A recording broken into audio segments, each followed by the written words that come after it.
Muy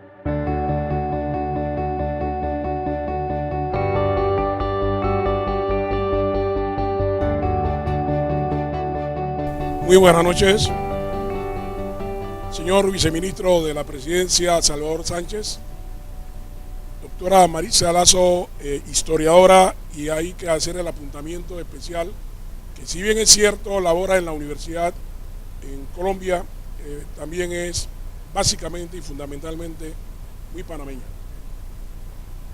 Señores miembros del cuerpo docente de la Universidad de Panamá, Centro Regional Universitario de Colón, señores invitados y miembros del comité organizador del bicentenario del nacimiento de don Justo Arosemena, representantes de la Asamblea Nacional y de la Presidencia de la República, señores funcionarios del gobierno, estudiantes y profesores de la Escuela de Oficiales Dr. Justo Arosemena, que está precisamente enclavada en nuestro territorio provincial, jóvenes estudiantes del Centro Regional Universitario de Colón. Para nuestra universidad es un orgullo, es un honor tener una conferencista de la talla académica e intelectual de la doctora Maritza Lazo.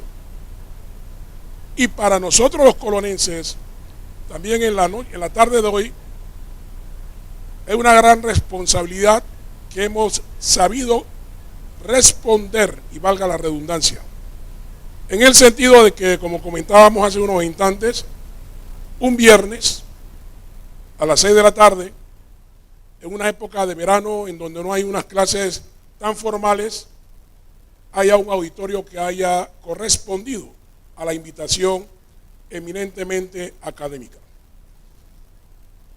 Y es que nos permitimos aceptar la propuesta de la Presidencia de la República y del Comité del Bicentenario por el hecho de que hay que dar a conocer aquellos valores que han conformado y han aportado a nuestra nacionalidad.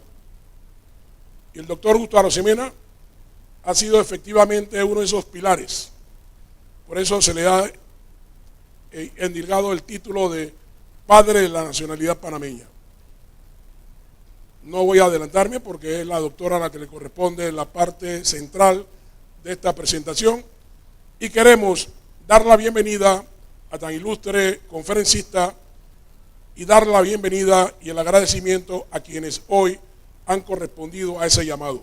Que todos tengamos muy buenas noches.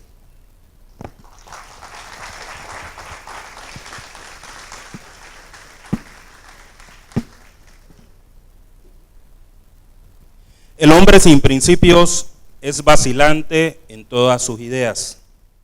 Nada se tiene por útil o exacto si no está fundado en principios.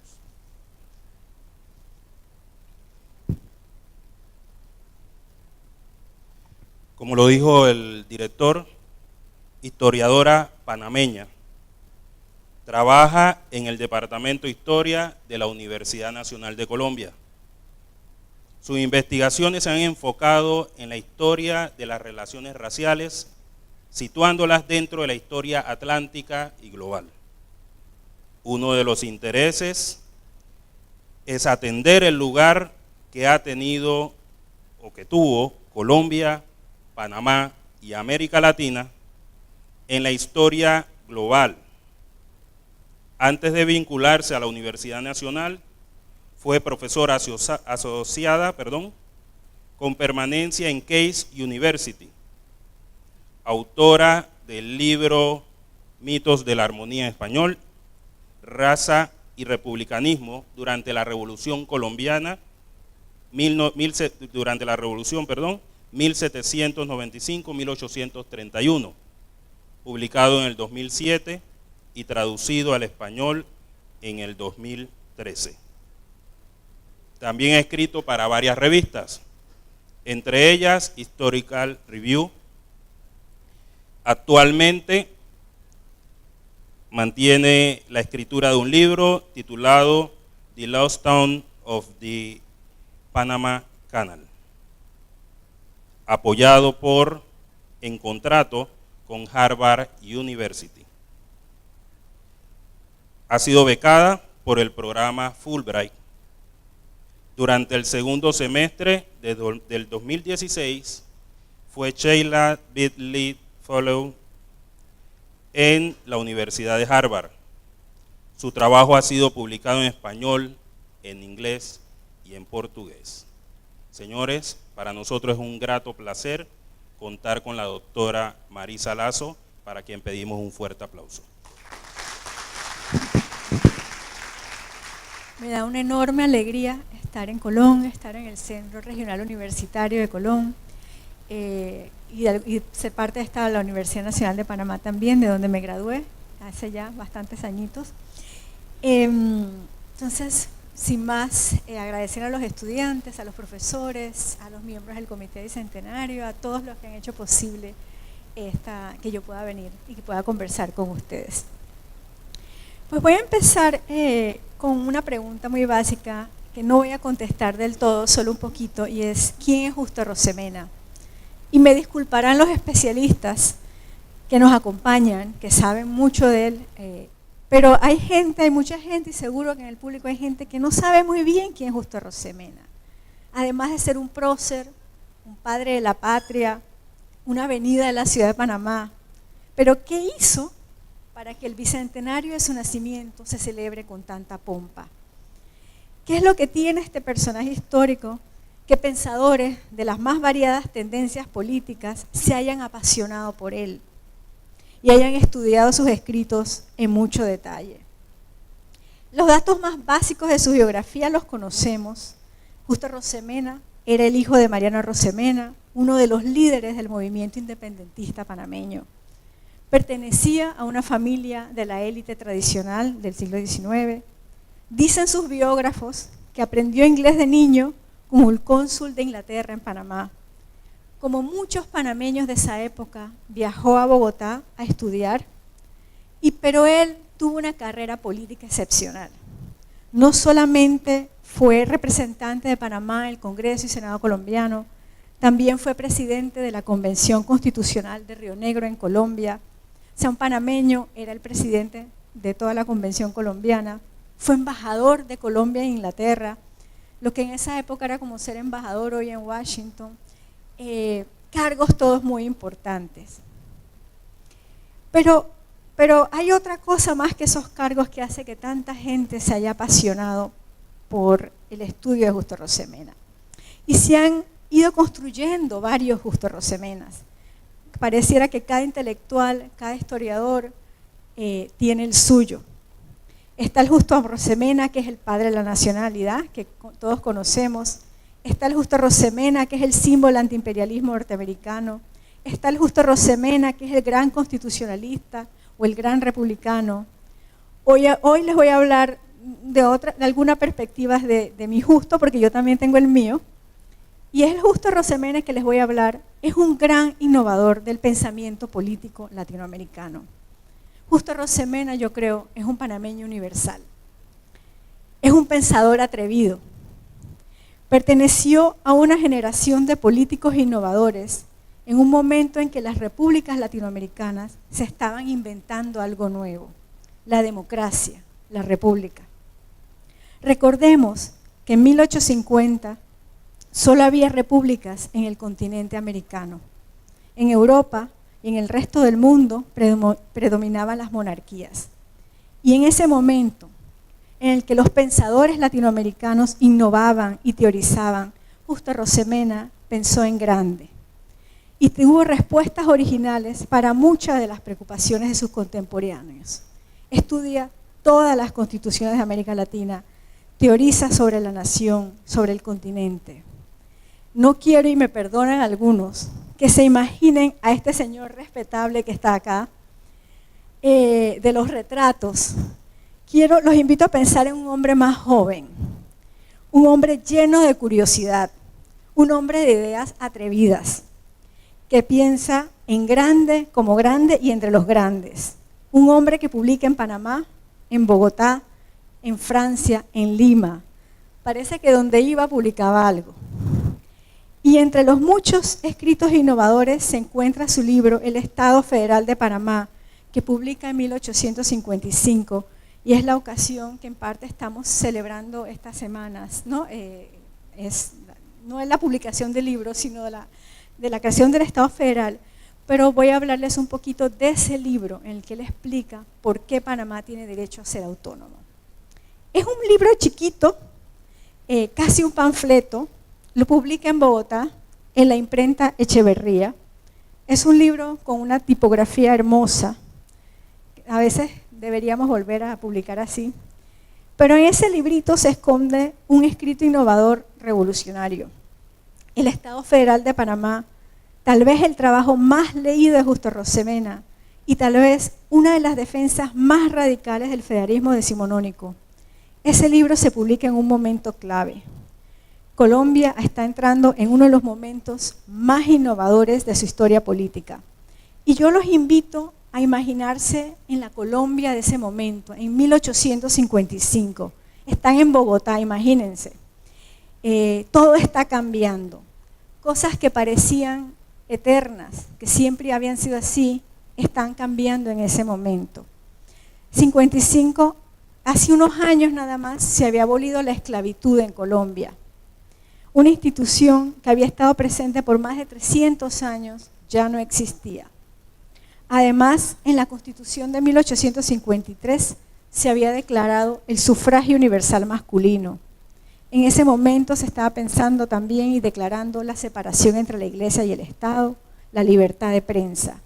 Se publicaban periódicos constantemente. Muchos no duraban mucho, pero en ellos todos trataban de expresar sus ideas. Todos estos eran cambios radicales para ese momento. Los políticos, como Justo Rosemena, sentían que estaban ante un mundo nuevo, lleno de posibilidades. Muchos de ellos eran abogados, como Justo Rosemena, y tenían una gran fe en las leyes.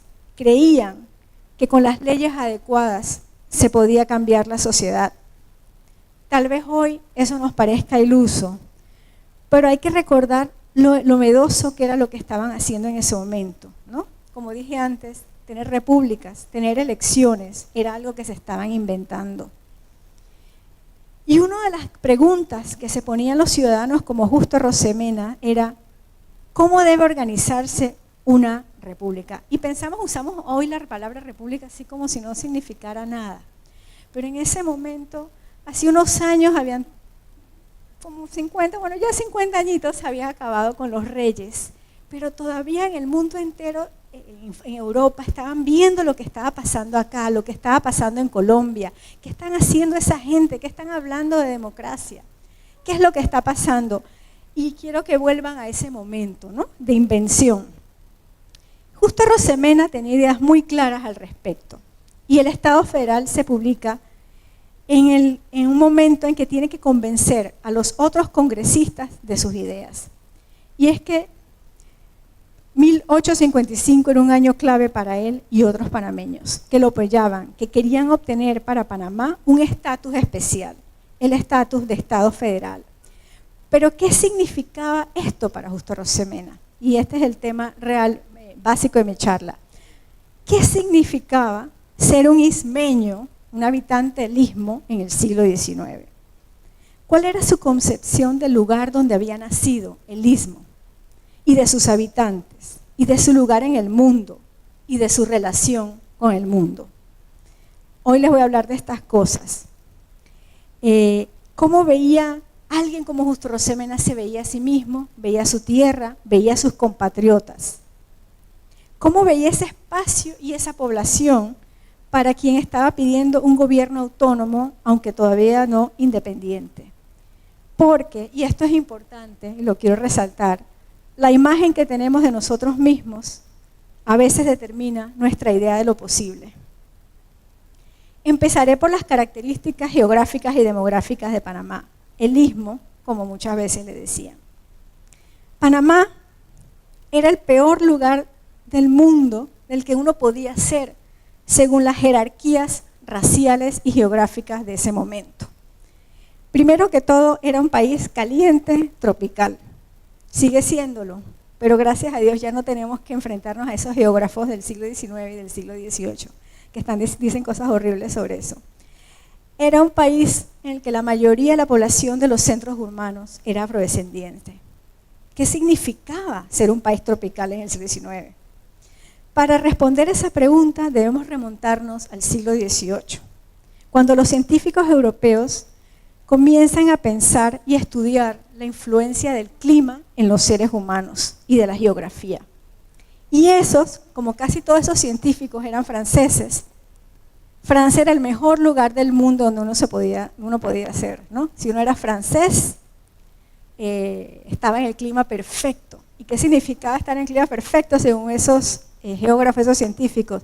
Significaba que uno no era ni muy poco activo ni demasiado activo, uno tenía la temperatura perfecta para pensar, para ser innovador, y el resto del mundo, si estabas en el Polo Norte, hacía demasiado frío y eras medio bobo, si hacía demasiado calor también, o indolente, que era la palabra que usaba mucho, o perezoso, ¿no?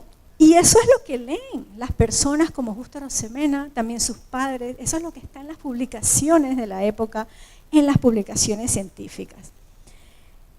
Pero claro, no todo el mundo pensaba igual. Ya en esa época hay gente que lo cuestiona, ¿no? Pero además, no solamente, aunque fueras europeo, uno puede decir, bueno, Justo Arosemena es descendiente de españoles, pero también si eras europeo de esas zonas templadas, pero venías a las zonas tropicales, tus hijos se deterioraban también por el clima. Entonces, y eso empieza en el siglo XVIII, pero en el siglo XIX los europeos comienzan a escribir más y más y más sobre el trópico. Se vuelven populares los lugares invernaderos, ¿no? Donde ellos van en el invierno y ven plantas tropicales, pero también se comienzan a distribuir y a popularizar más y más prejuicios, ¿no? Se convierte para los europeos el trópico en lo opuesto a lo que es Europa. Si Europa es civilización, el trópico es lo salvaje. Si Europa es un espacio de innovación y de progreso, el trópico es un lugar primitivo, sin historia, donde nadie cambia o nada cambia si no viene de afuera ese cambio. También el trópico era el lugar de la abundancia, pero hasta eso, tener abundancia se convertía en un defecto, según los estereotipos de la época. Como la naturaleza era abundante, decían, la gente no tenía que trabajar y por eso era perezosa y sin iniciativa. Eso obviamente no es cierto, pero se crean toda clase de argumentos que convencen a muchos de que eso es así. Por otro lado, también decían erróneamente que en el trópico las cosas crecían solas, la agricultura no era necesaria y cualquiera que haya tenido, aunque sea un jardincito, aquí en Panamá sabe que aquí nada crece solo, que hay que cultivar, que hay que quitar malas hierbas, que hay que hacer mucho trabajo. Pero esas eran las ideas, ¿no? Y lo digo una y otra vez, aunque debería ser obvio que eso no es cierto, porque por desgracia muchas de esas ideas todavía nos siguen acompañando de una manera u otra. Entonces, ¿cómo respondieron los científicos americanos a esos prejuicios, a esas ideas? De muchas maneras, pero aquí voy a hablarles de dos. De Francisco José de Caldas, tal vez el científico colombiano más importante de 1800. Y él está en Bogotá, hasta arriba, en la montaña, y él se pone a pensar y dice, bueno, tienen razón, pero no se aplica para Bogotá. Porque está bien, Bogotá está en el trópico, entre el trópico de Cáncer y el trópico de Capricornio, pero es como está arriba y hace frío, es como si fuera París o como si fuera un país templado. Entonces, en Bogotá sí somos civilizados, pero todos los que están allá abajo, o sea, Panamá también, no. Y esa fue su solución a ese problema, la de Francisco José de Caldas, crear una geografía, ¿no? Donde arriba, en la montaña, está la civilización y a medida que se va bajando, se va a la barbarie. Pero ya en ese momento hay un señor que me encanta, que se llama Diego Martín Tanco, que en 1808 le contesta a Caldas. Y yo creo que le contesta porque Diego Martín Tanco, aunque era español, había vivido muchos años en Cuba y tenía hijos cubanos, ¿no? Y tal vez estaba pensando en sus hijos cuando escribió eso. Y le dice, ¿cree usted que el clima y los alimentos influyen directamente sobre las virtudes y sobre los vicios de los hombres? Y esta opinión es la que pienso combatir, porque la mía no conoce otros principios para obrar el hombre, bien o mal, que su misma constitución, los buenos o malos ejemplos que se le presentan y la buena o mala educación que reciba, siendo por consiguiente indiferente para uno y para lo otro la influencia del clima y de los alimentos. Y ahí comienza un debate que va a durar por lo menos unos 70 años, ¿no? Si el clima influye en la gente, si la raza influye en la gente o si son la educación y las costumbres lo que influye en las personas. Y Justo Arosemena está en medio de todo eso, por eso lo menciono. Ese es su mundo intelectual, esa es la educación que él recibe. Entonces la pregunta es cómo responde él, ¿no? Eso es lo que a mí me interesa, es lo que les quiero contar. ¿Qué contesta Justo Arosemena a todo esto? Y recuerden que estas son ideas de lo más respetables, o sea, eso es lo que dicen los científicos más famosos, ¿no? Y él crece con eso. Y hay que recordar que la raza en esa época no era solamente el color de la piel, era el origen, era la raíz, que de ahí viene la palabra, de una población, lo que le daba sus características, ¿no? Entonces, al principio está un Justo Arosemena que sigue esas ideas, pero después hay otro pensamiento que podemos llamar el pensamiento radical republicano, al que pertenece Justo Arosemena, que piensa que eso no puede ser así. Y el pensamiento de Justo Arosemena cambia con el tiempo y les voy a dar los ejemplos, ¿no? Los ejemplos de los años 40, después cómo va cambiando a mediados de los 50 y 60. Y a veces pareciera que no es la misma persona la que está escribiendo, pero creo que esas contradicciones son típicas de ese momento y los invito a verlas no como contradicciones, sino como el fruto de angustias. Y por angustias quiero decir que vivir en un mundo que te dice que el lugar de donde tú eres es lo peor que puede ser, crea angustias. Y que pero al mismo tiempo es complicado desafiar a la ciencia de tu tiempo y desafiar las creencias con las que has crecido.